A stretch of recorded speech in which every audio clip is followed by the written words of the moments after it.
27th. Send a self-addressed envelope to the same address, WFAA Communications Center, Dallas 75202. Until next week when I come in with a new tongue, I hope. Pleasant dreams and have a good week. This is Tommy McLean. Good night. God bless all.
Proceeding slowly in Portugal, but the early trend is holding up, threatening to end the dominance of the Socialist Party. I'm Mike Stanley reporting on the CBS radio network. In the first early returns from the first election of the Democratic Parliament in Portugal in 50 years, there was a hint that a fresh political breeze might be blowing through the land. Further vote counting is only served to confirm that early inkling. About 30% of the votes now have been counted, and the rural backlash, taking votes from the ruling socialists and giving them to two right-of-center parties, points to no party establishing a clear-cut majority. The presumption is that the socialists, still getting more support than any other single party, though certainly not a majority, will be obliged to seek a coalition with another party in order to form the next government. President Francisco de Costa Gomes said Sunday night that political division embodies a threat of civil war. The big Democratic delegate winner in Minnesota is home state favorite Hubert Humphrey. He garnered 23 delegates to the Democratic National Convention in 5 Democratic Farmer Labor Conventions. The senator made a whirlwind tour of the state to speak to the weekend conventions. He's reported to have won additional pledges from 3 of 5 uncommitted delegates who said they would back him if he declares his candidacy.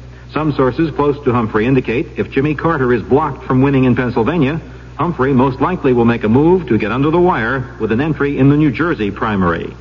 In the first half of Minnesota's Republican Party conventions, President Ford picked up 9 delegates, Ronald Reagan got 1, while 2 others were uncommitted. Minnesota Independent Republicans Chairman Chuck Slocum sees no divisiveness in the GOP contest. Ronald Reagan has already had a significant impact on issues, I think, focusing attention on national, international security issues, I think on the development of the platform, and I think as well on the selection of the running mate for President Ford if he is renominated. And I think those are justifications. The important one from my perspective is that Ronald Reagan's campaign has brought out people that heretofore have not been active in the party organization. And our charge, of course, is to see them constructively involved in campaigns, while maybe not at the national level, at campaigns at the local level in the states. Henry Jackson is in the last stages of a hard-fought Democratic primary contest in Pennsylvania against Jimmy Carter, Morris Udall, and George Wallace. But he's finding time to keep alive his running dispute with Vice President Rockefeller. He rapped Rockefeller for implying two Jackson staff members have past communist connections, but Rockefeller denied making any such charge. Speaking Sunday before a largely Jewish audience in Harrisburg, Jackson lashed out at Rockefeller's reported criticism of the senator's proposed amendment designed to permit Jews and other minorities to leave Russia more freely. I wonder about the coincidence of the vice president being against the Jackson Amendment on immigration. Well, I know that Chase Manhattan and the Rockefellers have pretty good connections with the Arab world in oil. And I'm not saying anything in particular, but I wonder sometimes about their stand on some of these issues. Senator Jackson. Actor Walter Matthau is listed in satisfactory condition after undergoing heart surgery. Doctors say they performed a bypass procedure on Matthau and described the operation as a success. It was elective rather than emergency surgery. The 52-year-old Matthau is reported in satisfactory condition at Daniel Freeman Hospital in Inglewood, California. I'll have more CBS News following this message. This is John Cameron Swayze with the 2020 Eye Drops Report. Item, consumers are demanding more of the products they purchase these days, especially health products. Among other things, they look for a solid guarantee. Item, 2020 eye drops are the only eye drops to guarantee complete satisfaction, or your money will be refunded by simply returning the bottle. And if that's news to you, this is John Cameron Swayze reminding you to read the label and try 2020 eye drops, the guaranteed solution. For more than 2 years now, people have been trying to get you to slow down to 55 miles an hour, down to the speed limit. They've told you that slowing down will save millions of gallons of gasoline. They told you that slowing down saves thousands of lives. The 55-mile-an-hour speed limit can do a lot of positive things. And because I'm a police officer, it's my job to make sure it gets a chance to work. Not just because it's a good idea, but because it's the law. A public service of this station, the U.S. Department of Transportation, and the Advertising Council. A classified State Department document, according to the Associated Press, says aluminum screens recently installed at the U.S. Embassy in Moscow are 90% effective in blocking massive microwave radiation. The document, prepared for presentation to embassy employees in closed briefings, reportedly omits any assumptions as to the reason for the microwave bombardment of the embassy by the Soviets. CBS News has learned that many top-level State Department officials are convinced the Russian intention is to impair the health of embassy personnel. Official denials to the contrary. It's been learned that U.S. Ambassador Walter Stossel has developed pernicious anemia. In extreme cases, pernicious anemia can lead to sudden personality changes. U.S. officials believe the ambassador's illness stems from the radiation, the level of which was so great that at one point, several months ago, Stossel avoided the embassy, working out of his residence. His cover story for that unusual routine, that he was suffering from the flu. Mike Stanley, CBS News. Travel, travel, travel, travel. My friends, it is easy. So easy to turn travel into trouble when you return from a trip abroad. Travel, trouble, trouble. When the inspector looks into your eyes, do you flinch? When he or she looks into your luggage, does the inspector say, aha? Trouble, trouble. Well, you got trouble. Because, my friends, certain foods, plants, and animal products are restricted or prohibited from entry into the U.S. of A. So avoid trouble. Trouble, trouble, travel, travel. Before you travel to a foreign land, write for a free booklet, Traveler's Tips. And that starts with T and it rhymes with P, and that stands for potted plants, which are prohibited. Write to Traveler's Tips, U.S. Department of Agriculture, Washington, D.C. 20250. You got it? Traveler's Tips, USDA, Washington, D.C. 20250. Ah, you got it. Got it. WFAA, Dallas, Fort Worth. The CBS Radio Mystery Theater presents...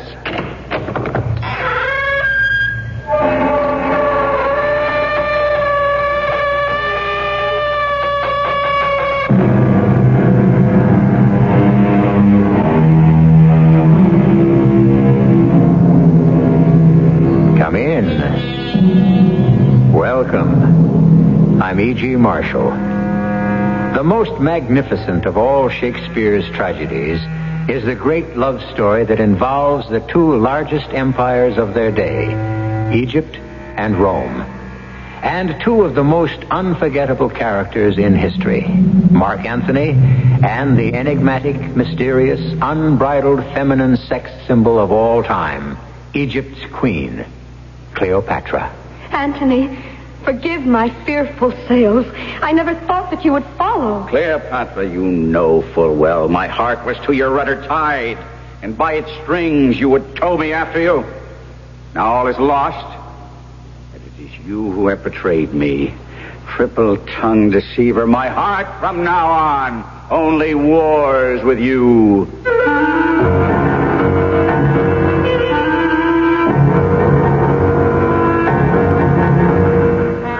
Our mystery drama, The Serpent of the Nile, was adapted from William Shakespeare's Antony and Cleopatra, especially for the Mystery Theater by Ian Martin, and stars Lois Nettleton and Kevin McCarthy. It is sponsored in part by Buick Motor Division and Allied Van Lines. I'll be back shortly with Act One. You know, I just thought of something. Yeah, what's that? Well, over 250,000 people have already bought 1976 Buicks. Yeah. That's a lot of people. Yeah. Well, if you got all those people together, they probably disagree on nearly everything. Religion, politics, sports. I mean, people disagree on all that stuff, right? Mm-hmm. And yet all those people, over 250,000 of them, agree on Buicks. I think that's really socially significant, don't you? No. Buick, dedicated to the free spirit in just about everyone. The Constitution of the United States of America. A new idea that established the legal framework upon which all our laws are based. We're a free nation created executive, legislative, and judicial systems with checks and balances to ensure freedom. But on Law Day, May 1st, maybe the most important thing to remember about our Constitution is how it begins. It begins, we the people. A public service message on behalf of the American Bar Association and the bar associations in your state. Hi, I'm Flip Wilson, TV luminary, whatever that means. And I'm Johnny Bench, baseball superstar, according to the bubblegum cards. And I'm Geraldine Jones. You can call me anything you want, sugar. I love ball players. Did you ever go with one? My boyfriend Killer told me he was a catcher with the Dodger organization. Was he? Well, I went to Dodger Stadium and Killer was catching all right, selling beer and catching nickels and dimes. What did you do? I threw him a high inside knuckle ball across the lips. I teach that turkey to lie to Geraldine. Geraldine, I heard you're a crusade chairperson for the American Cancer Society. Well, you heard right, honey. My fellow workers made me office chairperson because of my charm and powers of persuasion. Well, you don't have to persuade much to get help in the fight against cancer. No, mostly I make sure all those people who say they gave at the office actually give at the office. If you haven't already given at the office, send a check to your American Cancer Society. We want to wipe out cancer in your lifetime. If you're feeling generous, folks, don't fight the feeling. And that goes for you too, John.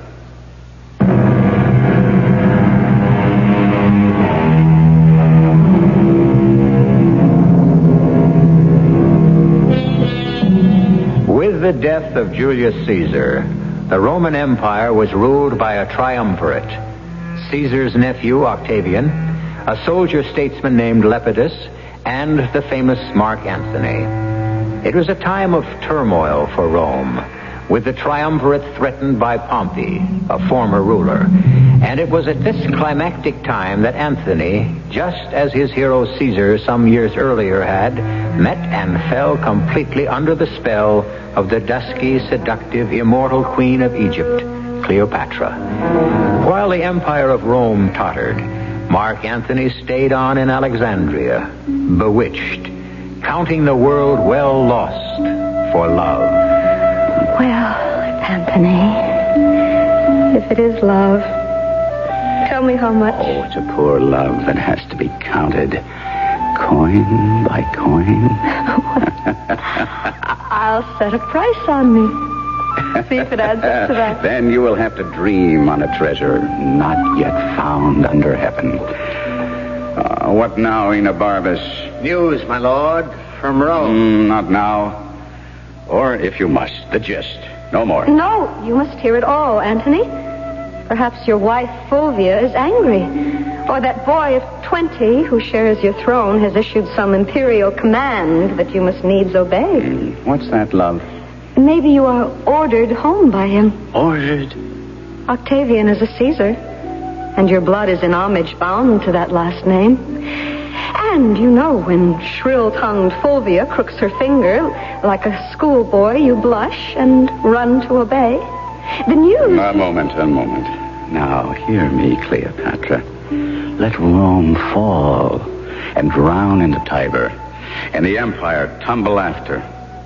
Here is my space. Kingdoms are clay. The nobleness of life is to do thus. Come here. To hold each other thus.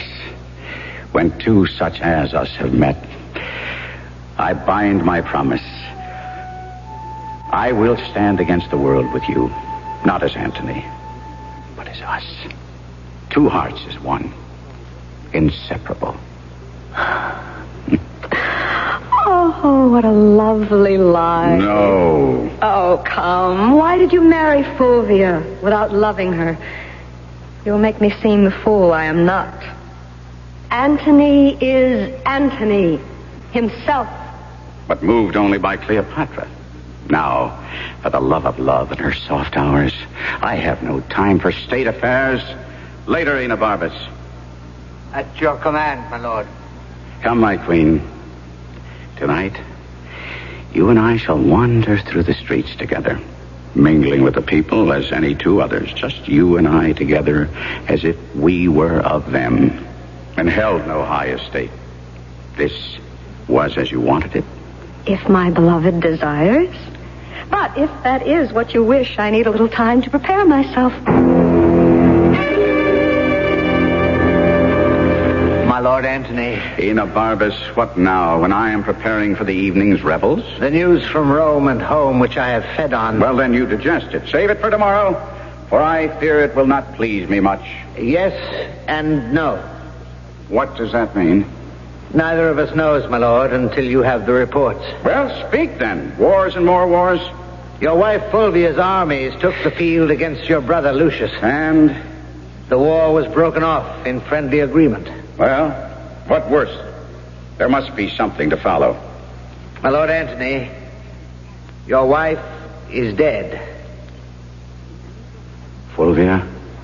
Yes. Fulvia? How? Where? When? What sickness? It is all set down in this missive. Let me see. Oh, God. I made it thus. In contempt, I put her from me with other pleasures beckoning now. As always, when something's lost, we wish it back again 100-fold. She's good now, being gone. Too late. And what other harms my idleness might hatch. All right, so be it. I must break off from my enchanting queen. It's time to be away.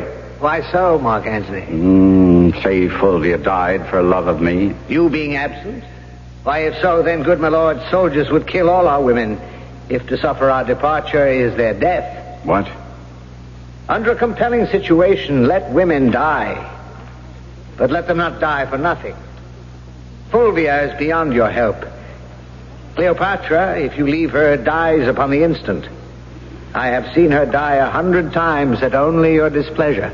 I wish to the gods I'd never seen her. Not only Fulvia's death, but Pompey has seized control of the sea. Octavian is no match for him, a beardless boy. And the public, fickle as always, inclines toward a winner. If I do hope to keep my place under the sun, I must away and do what needs be done.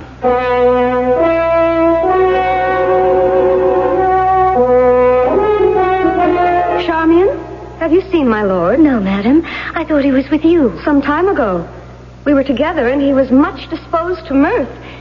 But on the sudden, a Roman thought struck him. A Roman thought? This is his other self, stern, unrelenting. Then I must be a woman and win him back by my own magic of opposites. See where he is, who's with him, what he does? Yes, madam. But remember, I did not send you. I will remember. If you find him sad, say I am dancing. If in mirth, report that I have suddenly taken sick. Most beloved mistress and queen. What now? Forgive your loving servant, but... Well, go on. Well, since you love him so dearly, is yours the best method to beg his love in return? What would you have me do? Well, give him his way in everything. Cross him in nothing. Oh, silly Charmian.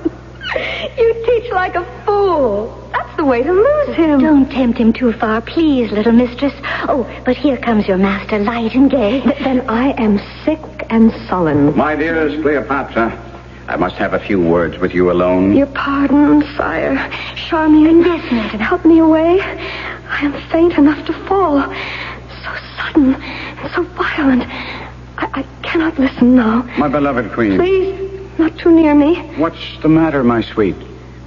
I know, by the look in your eye, there is news from your wife.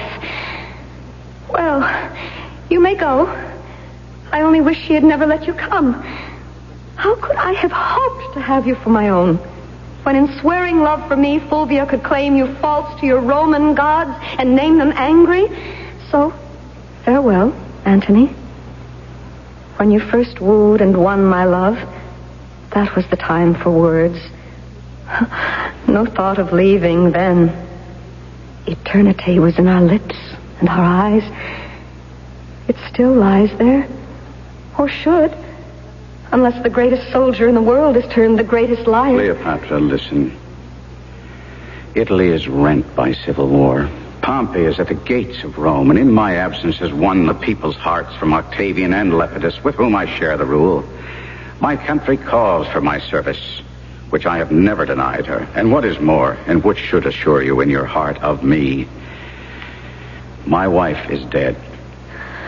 Though age from folly could not give me freedom, it does from childishness. Fulvia dead? You may read in these letters where and when. And let us quarrel no more. Let me tell you what I intend to do, if you agree. For by the fire that burns eternal in that lamp above the Nile, I go forth from you, my heart's ease, only as your soldier and your servant, making peace or war at your command. Now, lover, turn aside and weep for Fulvia. Then say goodbye to me, and say the tears belong to Egypt.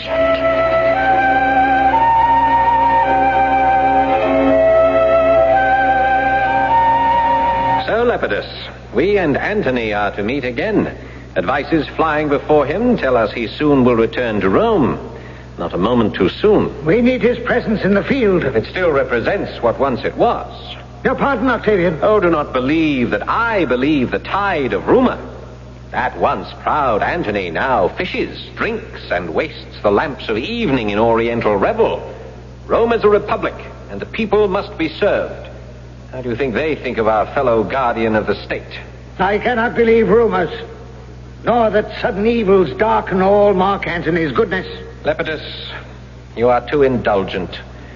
Let us grant it not amiss to tumble on the gypsy's bed, but to resist the drums which have so long called him from his sport with Cleopatra is to be as young and untried as all who run me down for my lack of years. You are right, Octavian.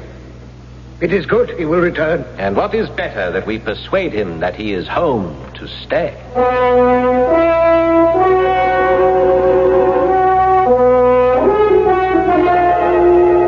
Charmian? Yes, mistress. Bring me a potion of mandragora or poppy. Why? So I can sleep away the whole gap of time while my Antony is away. You think of him too much. Oh, Charmian. Where do you think he is now? Standing or sitting? Walking or on his horse? Oh, happy horse to bear his weight. Or murmuring, where is my Serpent of the Nile? His name for me. How goes it with my brave Mark Antony? What can I say? He is on the seas. His letters will come. So I shall hope. But now I swear, whoever is born on any day I fail to send my messages to my love will die a beggar. Did I, my Charmian, ever love my Caesar so? Brave Caesar, valiant Caesar. Be choked if you can speak of him so fondly. Say brave Antony, valiant Antony. Forgive me, I was just remembering. My salad days, when I was green in judgment, cold in blood. Get me ink and paper. Antony shall have each and every day a special letter, or I'll unpeople Egypt.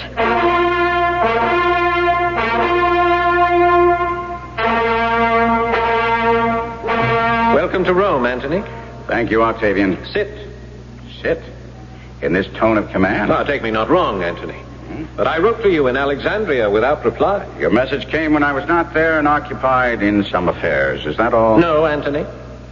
You have broken the oath we swore between us. Softly, Octavian. Now, let him speak, Lepidus. How? To lend me arms and aid when I required them. Both you denied. Well, neglected, rather. As nearly as I may, I'll play the penitent. Fulvia, to have me out of Egypt made wars here, and for my ignorance, I ask your pardon. There. That's nobly spoken to me, Octavian. I would hope. And further hope to put aside all misunderstanding from now on. Then let me hasten to suggest the means. How? Octavian has a sister on his mother's side, Octavia. Since you are now a widower, to hold you brothers, Antony, why not take Octavia for your wife? Let me have your hand, Octavian. And from this hour, let us rule together, true brothers. Here is my hand. A sister I bequeath you. Let her live to join our kingdoms and our hearts. Then, happily, amen. Charmian, give me some music and moody food for me that trades in love. Cleopatra, my queen, be not so. It is not the end. Or the beginning. Only that dread snake's coil that shuffles in between. Oh, why is there no word of him? Oh, here comes a messenger now. If his news be bad, he shall be whipped with wire and stewed in brine. Oh, the gods help me. Admit him, and may the gods help him. If he brings me good news, then he may have half my kingdom. If not, then may all Egypt melt into the Nile and all my people with him.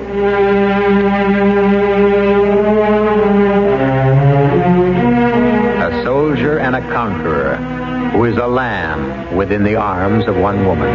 A woman who is a tiger burning bright, but melts before the presence of the man she loves. Two empires in their hands, rocked to and fro by the tempestuous love and their realization of their trusts. Where do they go from here? I shall return shortly with Act 2. Moving on with the Allied spirit, going to a brand new town. You're leaving the past miles behind you. With Allied van lines, you're homeward bound. Hello, tomorrow, I'm on my way. I know you're gonna bring a brighter day. I got the Allied spirit, and it feels like I'm going home. At Allied Van Lines, we take a special pride in our work. We treat every move as if it were our first, even though we move more families every year than anybody else. That's because we know there's a little bit of you and your family in everything we move. It's that kind of pride that's made us the world's #1 mover. We call it the Allied Spirit. And when it moves you, you know you're going home. Hello, tomorrow, I'm on my way. I know you're gonna bring a brighter day. I've got the Allied spirit, and it feels like I'm going home.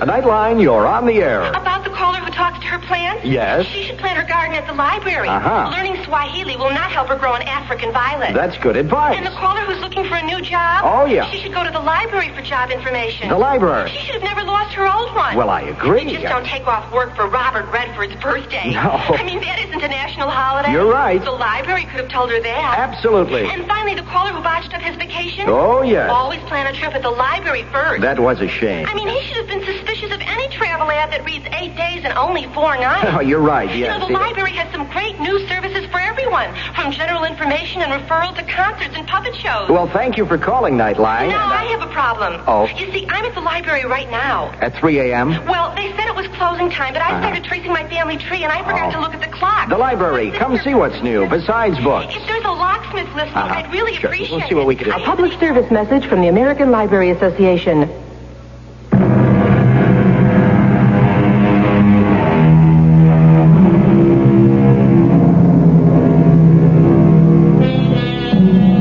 Cleopatra waits in Alexandria, eager for and yet afraid of the news the messenger brings of her Antony. Here's the messenger from Rome, Your Majesty. Antony is dead. If you say so, villain, you kill your mistress.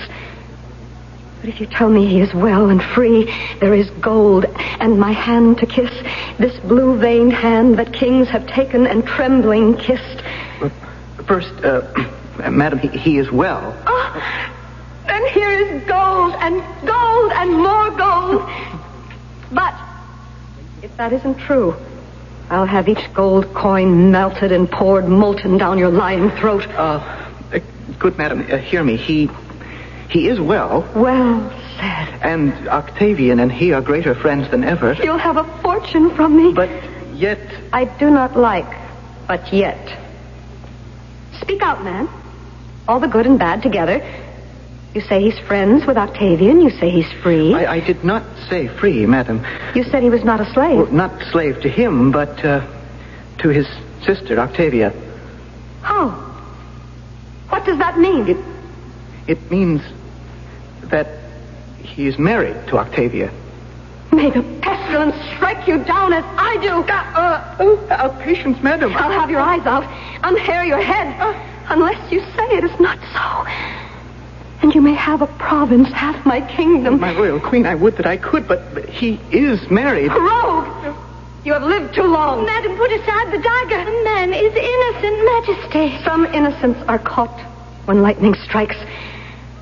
Come here, sir.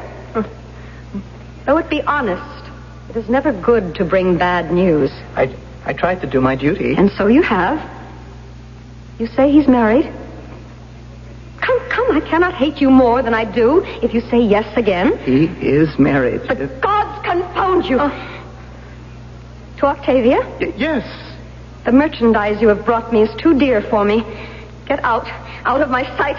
Out before I have you boiled in oil. Your Majesty, patience. In praising Antony, Charmian, I have many times dispraised Octavian. Many times. I am bitterly paid for it now. Go to the fellow, Charmian. Ask about Octavia, her looks, her age, what she is like. And let him not leave out the color of her hair. And wait, how tall she is. Pity me, Charmian. And first, lead me to my chamber where a queen can weep alone.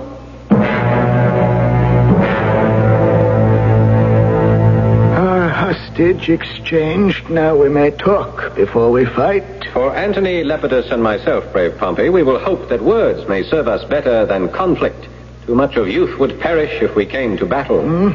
I cannot deny that truth. Then speak to us openly of how you treat our offers tendered to you. That I shall have Sicily and Sardinia, and in return will rid the sea of pirates and send certain measures of wheat to Rome. That's our offer. Does it not seem fair? I might have hesitated had not Antony returned, but now I'm disposed to take your offer. Then well met here. Let us have the agreements drawn up and signed so that I may feast you aboard my galleys. The feast should be mine. Oh, mark you, I shall yet enjoy your fine Egyptian cookery. I have heard that Julius grew fat with feasting there. You hear a good deal. I have my informants. And so have I. I trust your information is as sound as mine. Why, if it's gossip, my Lord Pompey, I'm your man. And allow my captain and his companions to withdraw and write the terms of the treaty. Good idea, Enobarbus. Well spoken. Antony, Lepidus, shall we go apart for this purpose? I know you now. How are you, soldier? Well? I hadn't thought of you as politician, Enobarbus. Say rather, peacemaker. My Captain Antony is sensitive in some areas. The Egyptian. But I thought that passed. Is he not married now to Octavia? Yes. Well, then he is firmly knit to her brother Octavian. Cleopatra is only a memory. I will be blunt, sir, for many reasons. I am a soldier and must face the odds. I doubt that knot can hold. Oh, for what reason? Mark Antony will be off to his Egyptian dish again, and I would be the last to blame him. And I would hazard a guess, this time will she let him go so easily.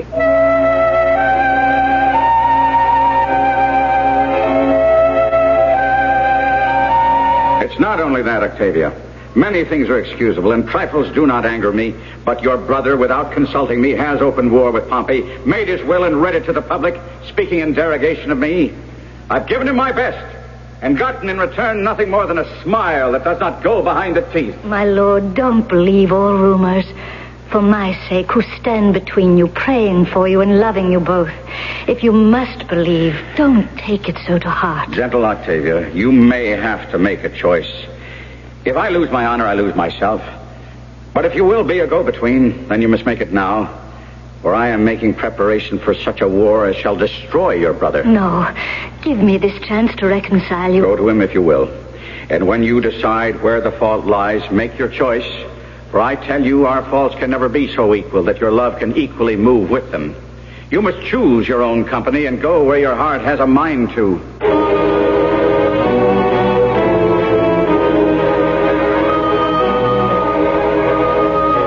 Lepidus is the latest news of Antony. In Alexandria, where he has returned, he has had in the marketplace himself and Cleopatra enthroned in chairs of gold. In the public eye. In a common showplace. Let Rome be so informed. The people know it. The whole world, I think. Except my poor sister, who has just returned. Here she comes. Hail, brother. And my lord Lepidus. All hail, fair Octavia. That I should ever have to call you castaway. You have not called me so, nor have you cause. My good Lord Mark Antony, hearing you prepared for war, told me, and I begged his pardon to return. Which I am sure he granted easily, since you stood between his lust and him. Do not be unfair to him, Octavian, till I make my plea. Unfair? Where is your good lord now? Why, in Athens? No, my sister. Cleopatra has crooked her finger again, and he has run back to her in Egypt. Oh, no. Not only that, dear madam, but he has raised an army from Libya, Thrace, Arabia, Mede, Laconia, and countless other kings to move against us. Oh, God, how wretched I am to have my heart torn in two between the ones I love the best. Your letters held us back till we were sure that you were wronged and ourselves in danger. You are abused beyond all belief. And to do you justice, the high gods will make of us their ministers. Welcome to Rome, madam. Every Roman heart welcomes you. Save only the adulterous Antony, on whom we'll have full revenge for you and the Republic.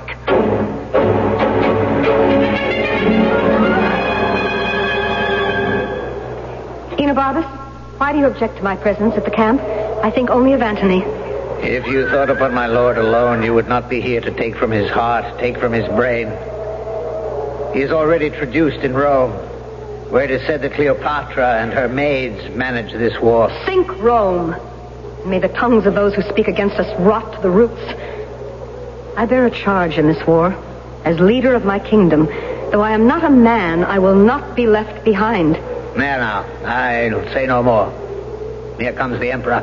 How in the gods could Octavian have cut the Ionian Sea so fast, eh, Anabarbus? Have you heard of this, my sweet? Quickness is never more admired than by the negligent. A good rebuke, my love. So, I will take your advice and meet him by sea. Why? Because he dares us to it. So have you dared him to single combat.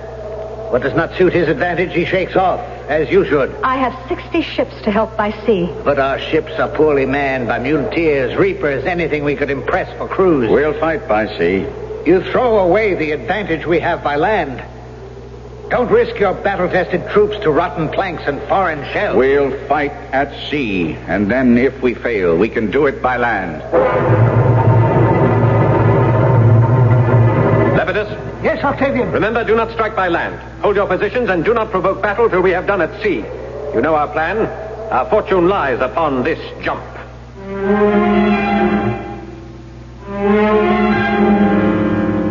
Octavian's fortune and Rome's, but also Cleopatra's and Mark Antony's. For the colossal blunder of committing himself to a sea battle he cannot win instead of a land war that he could, spells the end for Antony and Cleopatra. I'll be back shortly with Act 3. If you went into a Buick dealer's between now and April 30th, do you know what would happen? Well, if you ordered one of 4 cars with a list of specially selected options, you'd get a vinyl top at no extra charge. Like that Skylark over in the corner. Order one with sport mirrors, a rally tilt steering wheel, body side stripes, and vinyl buckets, and Buick pops for the top. To find out about other cars, talk to your Buick dealer. He knows all that stuff. Buick, dedicated to the free spirit in just about everyone. Hi, this is Tony Marvin for the National Leukemia Association. Please remember this name, Project Research. Join me and get on a winning team, because it's only through research that a breakthrough can be made. Throw your knockout punch against leukemia. Send your tax-deductible donation today to Project Research, care of the National Leukemia Association, Box 3039, Garden City, New York. Our thanks to you for Project Research. You know, traditionally, credit has been a man's realm. But today, as more women become part of the workforce, they are realizing the need to establish their own credit identity. And this is Gene King of the Council of Better Business Bureaus with a few tips for women who wish to establish a credit rating. First of all, open a checking and or savings account in your own name, even if you already have a joint account with your husband. Apply for and use at least 2 credit cards. Open a charge account in your own name at a local store and establish a line of credit at your bank. According to the Equal Credit Opportunity Act, applicants for credit must be judged on their own merits. And if you feel you've been unjustly denied credit, talk to the credit agency or the lending institution, and you just go there and find out why. And if you're not satisfied with their explanation, contact the regional office of the Federal Trade Commission.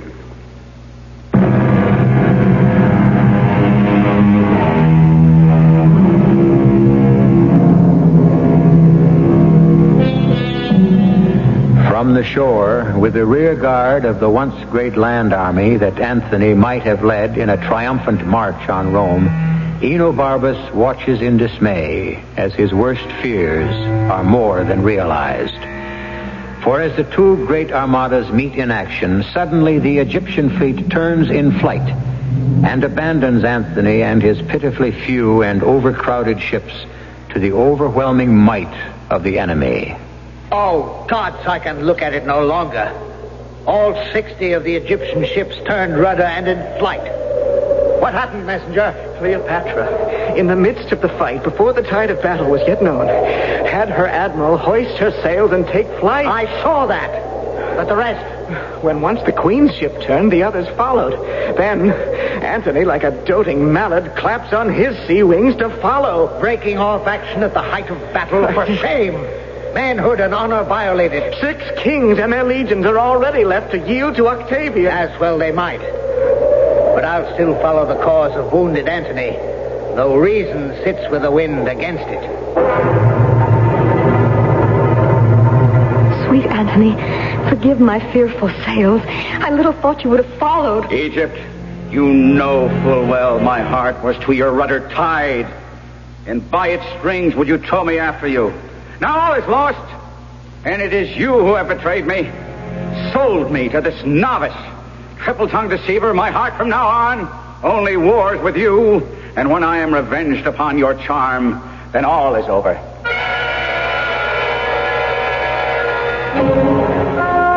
Oh, Charmian, all is over. I have lost my love. Antony still lives. But Cleopatra does not. No longer in his heart. And in his shame and rage, his may be the hand that slays me rather than Octavian's conquering sword. For all is gone. My country, my hope, my love. Oh, help me, Charmian, help me. My Lord would never do you hurt. And if he did, he never would forgive himself. I must flee, Charmian. But where? The tomb. The tomb. The monument and sepulchre that long ago was built to house you on your royal journey out of this world. Sad is the day that it must come so soon. You're right. I'll go to the monument this minute, where you will join me. But first, go to him and tell him I have slain myself. Say that the last word I spoke was Antony. I will, Your Majesty. And Charmian? Yes, my queen. Remember every word, so you can tell me how he takes my death.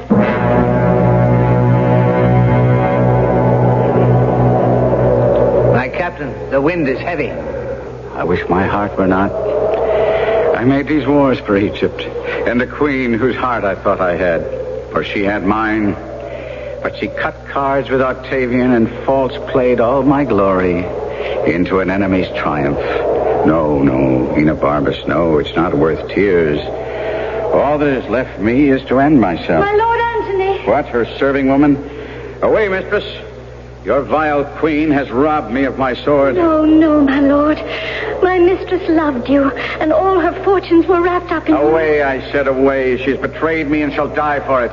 Death can be bought only once, and already by her own hand she has paid for it. The last she said was, Antony, most noble Antony. Dead. Cleopatra dead. Oh. Unarm, Enobarbus. The long day's task is done, and I must sleep. Leave us, mistress, and count the fact that you take your life with you a richer reward than you deserve. I will overtake you, Cleopatra, and weep for my pardon. So it must be, for all life is torture. Since the torch is out, why lay it down and look for rest? I come, my queen. Oh, stay for me, and hand in hand, where souls walk on some flower-strewn strand, we'll count the world well lost. Enobarbus. What do you want of me, Antony? I've lived in such dishonor these last hours that the gods detest my baseness. I, that with my sword courted the world and owned the seas, condemn myself for lacking even the courage of a woman. My mind less noble than hers, who has already said by her death to Octavian, you are no conqueror, I am the conqueror of myself. Now, you are sworn as my lieutenant, Enobarbus. Don't ask me. When the time has come that I have failed my command and my honor... No, Antony, I beg you. Upon my command, you will then kill me. Draw your sword. The time is here. My captain, pardon me, and do not ask me. You won't wound me. It is Octavian you defeat. With a wound, I must be cured. I command you, draw your sword. Then turn your back on me. I cannot look you in the face. So, there. My sword is drawn. My captain and my emperor, before I strike this bloody stroke, farewell. Farewell, old friend and comrade. Farewell, great chief.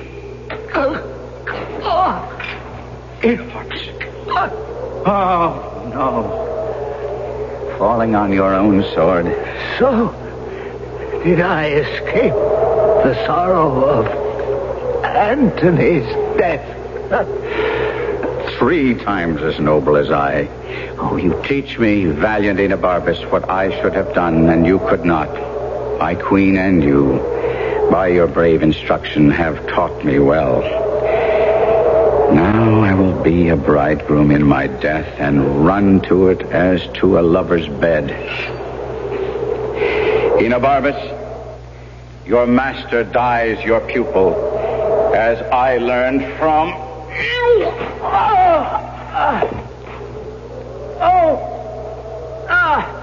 I have done the work ill. Guard! Oh! Lord Antony! What has happened? I pray you, make an end of what I have begun. What, my lord? Have you a sword? Then draw it, and strike me till I die. Oh, most absolute lord, I cannot. My mistress Cleopatra sent me to you. Cleopatra sent you when? For this moment, lord. Who are you? Oh, yes, Diomed. The messenger who always passed between us. But Cleopatra, where is she? Who, in her tomb. But not dead. She is locked within the monument because she feared you suspected her of being in league with Octavian. And for that reason, that in your rage you would kill her. And so I would have. Well, of a sudden, the queen realized that her death might in turn cause yours and sent me post-haste to bring you the truth. And now I've arrived too late. Too late. Good Diomed, save only to say a last farewell. Call my guard and have them bear me to the monument and my love.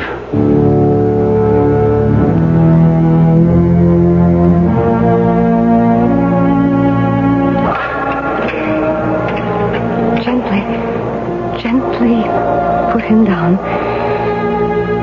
Oh, Anthony. Peace, love. Now leave us all. Save you, Charmian. Stand aside a little. Yes, Your Majesty. Yes, Your Majesty. Do not mourn me. It is not Octavian's valor that's defeated me, but Antony's which has triumphed over itself. And so it should be. That none but Anthony should conquer Anthony. I'm dying, Egypt. Dying. Only here I will hold off grim death a little while, till I can lay the last of 1,000 kisses on your lips. And welcome. Die where you have lived. If my lips only had the breath of life, I'd kiss and kiss and kiss again till I'd worn them out. Spare lament. Waste no sorrow at the miserable state in which I die. Remember me, and better fortune when I lived the greatest prince of the world, and that now I do not basely die. I am a Roman, by a Roman, valiantly vanquished. My spirit is going. I can no more, my queen. In your arms. I am dying. Egypt. Dying. Oh, noblest of men. How can you die? Have you no care or thought of me? How can I live in this dull world without your sun to make it bright? No. Oh, look. Charmian. The crown of the earth has melted. The garland of war is withered. And the soldier's sword is fallen. The lamp is spent. Royal It's Egypt. Out. Empress. Peace, girl. We'll bury him. And then I'll do what's brave and make death proud to take me too. His spirit is now cold. I have no friend but resolution and the briefest end.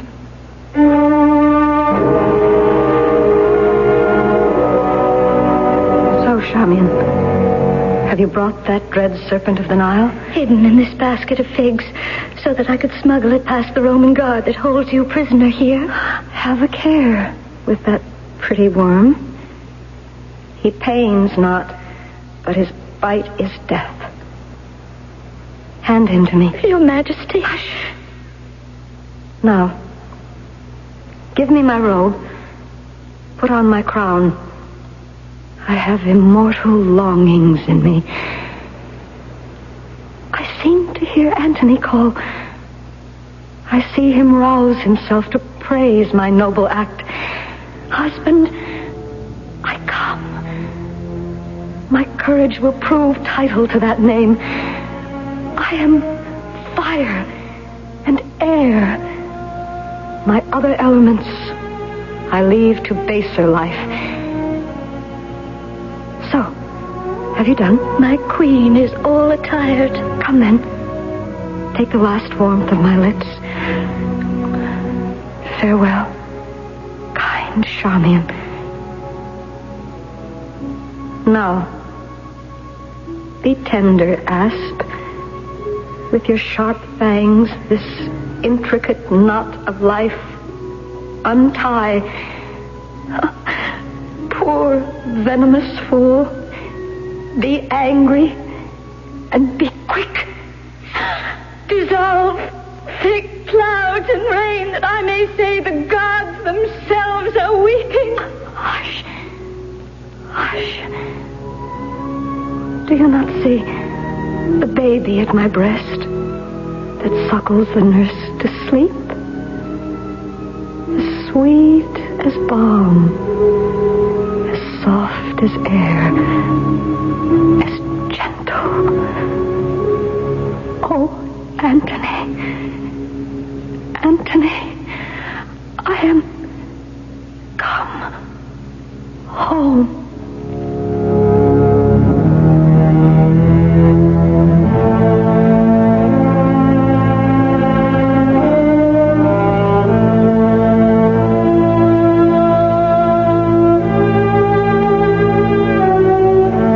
Octavian, entering the tomb later, gazing on her, says, "She looks like sleep. She shall be buried with her Anthony. No grave on earth shall hold in it a pair so famous." And so the curtain falls. Well, your big TV debate will be on the air in 30 seconds, Senator. Fine, Hank, fine. Don't worry, sir. You're the incumbent, and you'll eat 'em up. Right. Oh, there's your opponent now. 20 seconds, gentlemen. Hank, what's my opponent carrying under his arm there? It's a Time magazine. Oh, no. It's probably this week's. I haven't even read it. Easy, sir. Hank, he'll be on top of everything. World affairs, law, economics, the movie reviews. I'll sound like a dodo out there. 10 seconds, He'll be bright. He'll be witty, and Senator, don't put your thumb in your mouth. Unless he only had time to look at Time magazine's cover. Oh, no. Stand by, please. Hank, I don't even know who's on Time's cover this week. Sir. Can you see who's on Time's cover? No, I can't. What if they ask me who's on Time's cover? What am I going to say? And now, the candidates debate. On the left, we have the incumbent, Senator Ethel Merman. No, she was on the cover of something else. Senator... Alice Cooper or Abe Bean? Senator, all we want... I know what you want. Is it a picture of a shark? Just the name. The shark didn't have a name. Give me a hint. Rover, Rabbit, Blackie. Time makes everything more interesting, including you.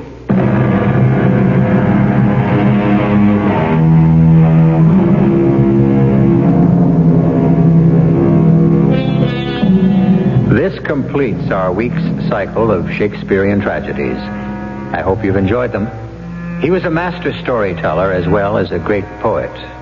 William Shakespeare is someone entitled to the profoundest respect, but he also has the right to be listened to with understanding and enjoyment.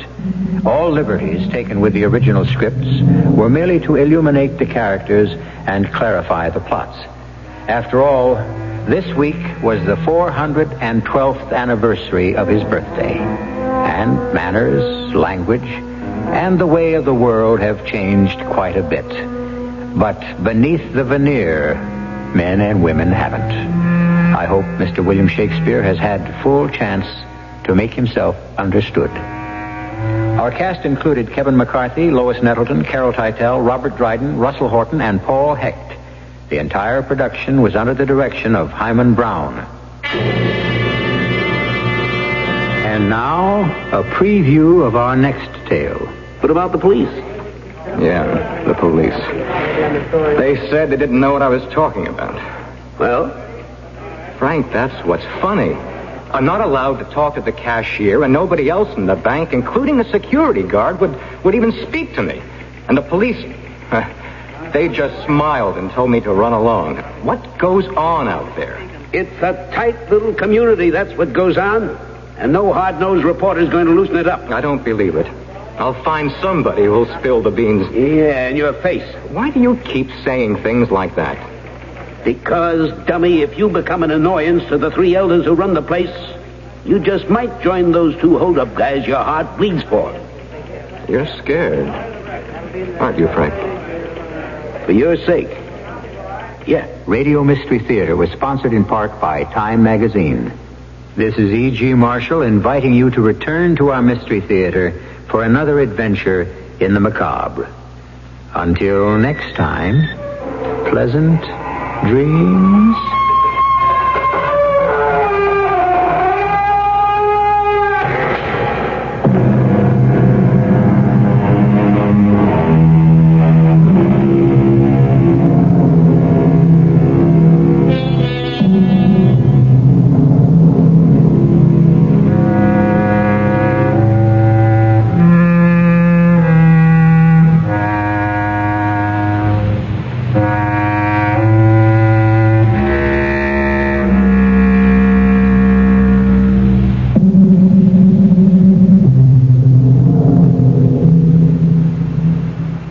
Baby, everybody's doing it. Doing what? Celebrating our country's bicentennial birthday, of course. What's that got to do with keeping your teeth clean? Plenty, that's what. We're celebrating the 200th year since we declared our independence as a nation. I hear you, man, but I don't track you. Well, figure it out yourself. One of the best ways to do this is to declare your independence from dental disease. I track you now, Sid. That's right. Dental disease can be a big pain, and who needs that? I'm Dr. John Tabak, president of the American Society of Dentistry for Children.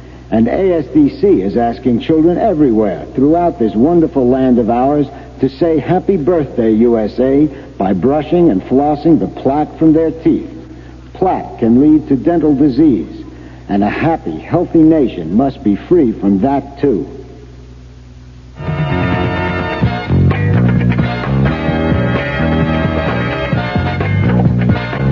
WFAA, Dallas, Fort Worth.